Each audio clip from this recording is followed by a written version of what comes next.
So the last section of section 1.4 homework 31 through 40 is writing and solving equations.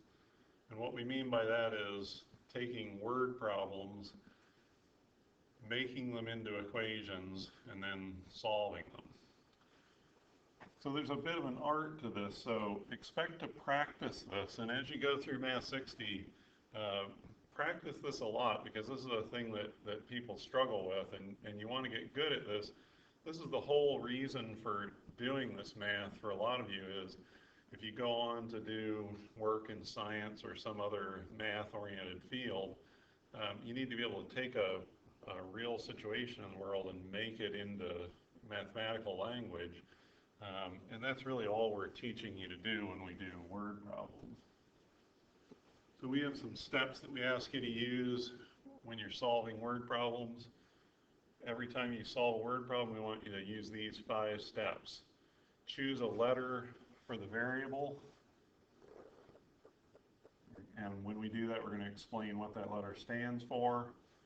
We're going to translate the problem into an equation, then solve the equation. And we're going to check the solution in a couple of different ways. And then we're going to write the answer in a sentence. So here's an example. The maximum number of students had registered for a class, but an additional 12 non-registered students showed up, making a total of 42 students in the classroom. What is the maximum number of students for the class? So at your level right now, the easiest way to figure out what the variable is typically to look for the question at the end of the word problem. This says, what is the maximum number of students for the class?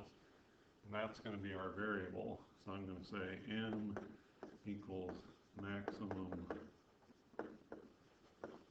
number of students.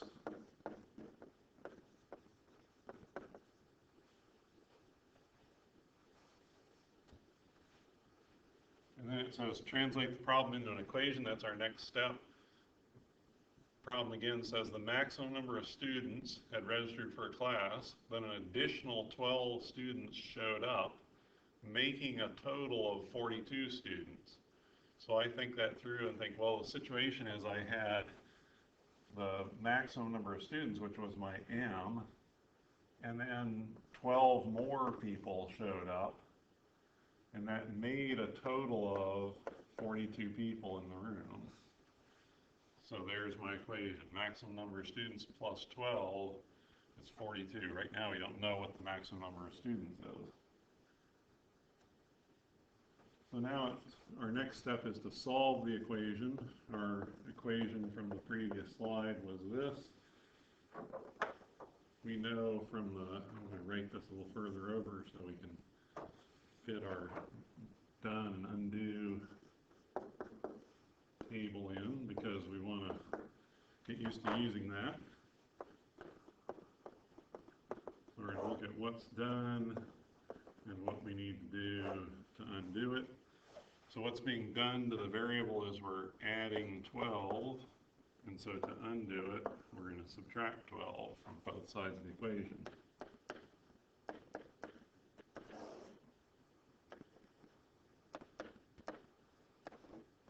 So there's our solution.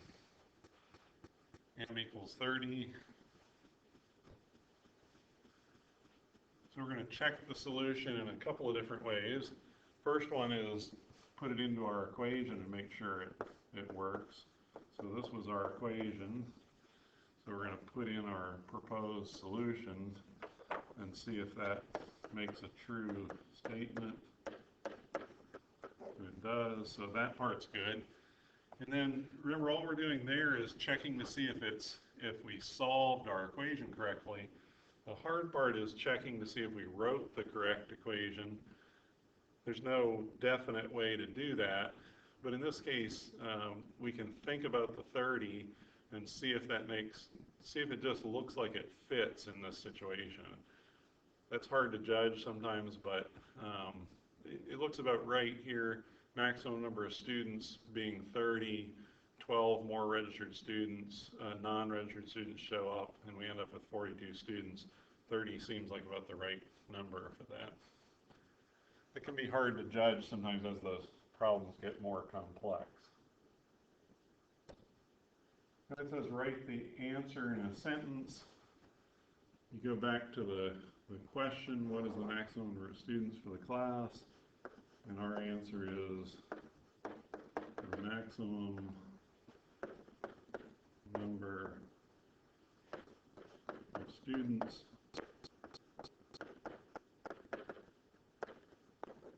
is 30.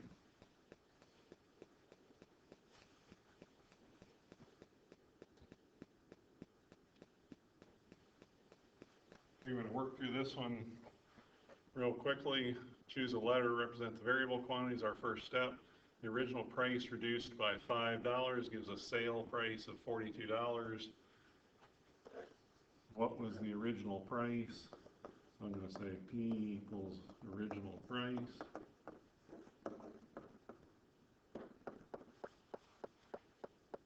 Translate the problem into an equation. The original price reduced by $5 gives a sale price of 42. So that means I'm going to do P minus 5 equals 42. P minus 5 equals 42. We do our done, undo table. So what's being done is we're subtracting 5, so to undo we're going to add 5.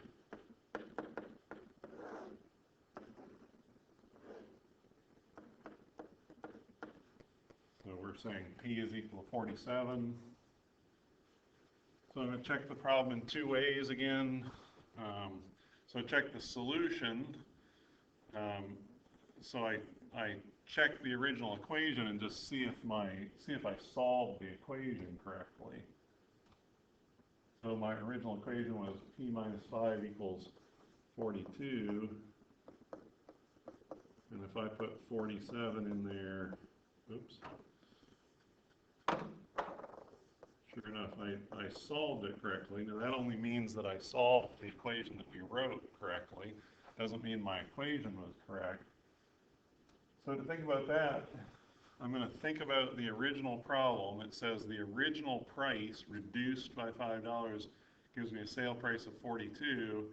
So I think to myself, does our answer make sense in that situation? So we said the original price was 47. Yeah, that makes sense because if I reduce the original price, I'm going to get a smaller number, and so that makes sense. If you got things backwards, if you thought the thing was 42 minus 5 and you got 37, then when you tried to check this part, you'd think, wait, there's no way the original price could be 37 because the sale price is 42, and so that couldn't be. So that's what we mean by checking the original problem. It's just looking at what you're claiming the answer is, thinking about the situation and the problem, and seeing if it makes sense.